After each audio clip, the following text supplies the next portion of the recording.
Now for our story. Tonight, Dell Shipley's apartment above her nightclub, the Golden Peacock, was lit only by a solitary lamp in a far corner of the room. It was very quiet. The club was closed now, for it was after 2 o'clock, and the entertainers and staff were dressing to leave. Dell had come up to the peace and quiet of her own quarters not long before.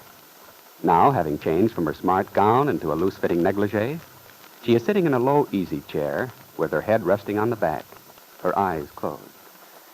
Oh, gosh, it's good to just let go and relax. Wish I had the sense to get out of this racket and take it easy. But if I did, I wouldn't know what to do with myself. I'm not like Aunt Mary, able to keep busy doing things for other people, running a house. Mary sounded real worried when I talked to her the other day. She sure got that kid Lisa on her mind. I wonder what bothers that girl. Well, guess I'll have to talk to her. I promised Mary I would. But I sure hate to mix up in it. Especially after what Lily said. She did her best, and all she got was a fast brush off. Oh, Lord. For 2 cents, I wouldn't answer. Oh, come in, Lisa. Hello, hon. I'm glad to see you. Oh, I know it's awfully late. Oh, forget it. I've just been sitting here feeling kind of sorry for myself. In another minute, I'd have been crying into a beer. I know what you mean. Sometimes I sit alone for hours just thinking. When Lily catches me, she always tells me to snap out of it. Lily doesn't go in for daydreaming much herself. At least she'd have you to believe that. But I don't know. I keep this grin on my puss all night for the customers. It's nice to look gloomy if I want to, when I'm alone. Well, hon, how's the world been treating you? We haven't seen much of each other lately. No, we haven't. That's why I wanted to talk to you tonight. I've got something I want to tell you. You have?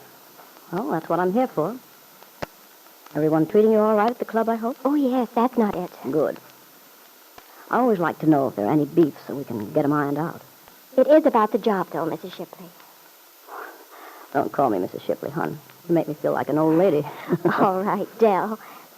What I wanted to say is I've decided to leave. Oh? What for? Well, I'm not doing a good job. I'm ruining the whole show. Now, take it easy, No, hon. really.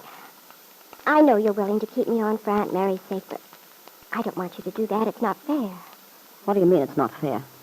I mean you'll just lose business that way, and I don't want that to happen. If I go away, you can get somebody else who'll do you some good. Now, listen, kid. There's not a thing in the world wrong with your act. You're attractive and a good dancer, and there's no reason why you shouldn't go over big, if you'd half try. But the trouble with you is you haven't got your heart in it. I guess maybe that's right, Dell. But I don't, and there's nothing I can do about it, I'm afraid. You see, I haven't got a heart to put in my work anymore. Mm-hmm. You got a broken heart, so you're just going to let your work go to the dickens. And then what? You're going to sit around feeling sorry for yourself and gradually wind up by falling to pieces completely? That doesn't make sense. Oh, I know it doesn't, but... Look, Lisa, I know a little about what's eating you. I might as well admit. Lily and I have talked it over a couple of times. We had to, because we were worried about you. You wouldn't guess it, but Lily's the kind of a girl who can't stand to see anyone falling apart without trying to stick them together again. And in my own way, I guess I'm almost as bad. In a way, I've got the general idea that you're unhappy about this split-up with your husband. Yes, that's part of it. Well, I know how you feel. But you can't let things like that get you down, hon. You've got to fight, or you go under. I've tried to fight, Dell. But I guess I've just given up. I'm tired. Listen, kid. I felt that way once. My husband's ship got sick. Well, it was worse than that. He lost touch with the everyday world, if you know what I mean. They had to put him in a mental hospital. Oh, Dell. I'm not trying to give you the sad story of my life, kid. All I want to say is I know what it is to have things go wrong. You feel you can't keep on. All you want is to crawl off in a dark corner and be let alone. Yes, that's it. Not to think. But you see, hon, it's no good that way. You have to keep going. If you give in, you're a gone goose. Oh, I don't know. Sometimes it seems to me people reach a point where they haven't the strength to care anymore. You can get over anything if you really want to. I wonder if you can. Sure you can. I know what I'm talking about. But if it's your own fault that things are the way they are, and yet there's nothing you can do about it. Who says there's nothing you can do about it? There's always a way to make things right. Oh, no, there isn't. Not for me. I don't believe it. What's true?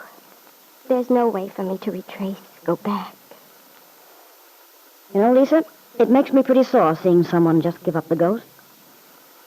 If that's the way you feel, I guess I ought to keep my sticky little fingers out of this thing. That's what I wanted to do, but I can't. Dell, I just wanted to tell you I was leaving, that's all. I don't want to put you in a spot just because Aunt Mary thrust me on you. Aunt Mary. Yeah, I was thinking of her, too. Look, Lisa, if you want to clear out of here, go someplace else, it's okay by me. But first, I want to tell you a few things. Something's eating you. I've realized that since you first arrived. It's something you don't want to talk about either. I can't talk about it. All right, you can't talk about it. But you see, that's the whole trouble. You've probably built up some simple little thing in your mind until it looks like it's impossible to do anything about it. Now, I don't want to pry into your affairs. I'm not curious, Lord knows. I've seen and heard enough about life to hold me for as long as I go on ticking. But for your own good, I think you should get it off your chest. Let someone who isn't in the middle of it give you their slant on it. I wish I dared do that, but I'm afraid to, really I am, Dell. You see, I'm sure about one thing. I haven't exaggerated the importance of it, not a bit. Well, maybe you haven't. Whether you have or not, it'd still be a good idea to find out how someone else feels about it. But it's asking so much of anyone to keep such a thing secret. Look, hon, you don't know me very well, I grant you. But you do know Aunt Mary. Yes, I know Aunt Mary, and that's just it. She knows. She knows what? Oh, nothing. Nothing. I was just thinking. Well, what I'm saying is, can you imagine Aunt Mary being friends with someone she couldn't trust? Oh, no, of course not. Okay, then, I'm a friend of Aunt Mary's. And she trusts me. That ought to be enough of a recommendation. Besides, if I told all the secrets I've heard in my life, well, no thanks. I learned to keep my mouth shut when I was a lot younger than you are. And I've never forgotten. Now, why don't you tell me what this is all about? Maybe we can dope it out together. It's worth a try, isn't it? Maybe you're right, Dell. Maybe that's what I should do. Now we're getting somewhere. Oh, but Dell. Yeah, hon? You'll promise to keep it a secret. Not to tell a single person. Yeah, Lisa. I promise. And so Dell Shipley, in spite of Lily Devon's warning that it would accomplish nothing, and her own inclination to avoid mixing in other people's affairs, finally gave in to Aunt Mary's urgent appeal, persuaded Lisa Fenner to confess what it is which weighs so heavily on her conscience. Will Lisa tell her the whole truth, that she relinquished her baby son to Kit Meade? And if she does, will Dell be able to help Lisa after giving her solemn promise to keep the information a secret?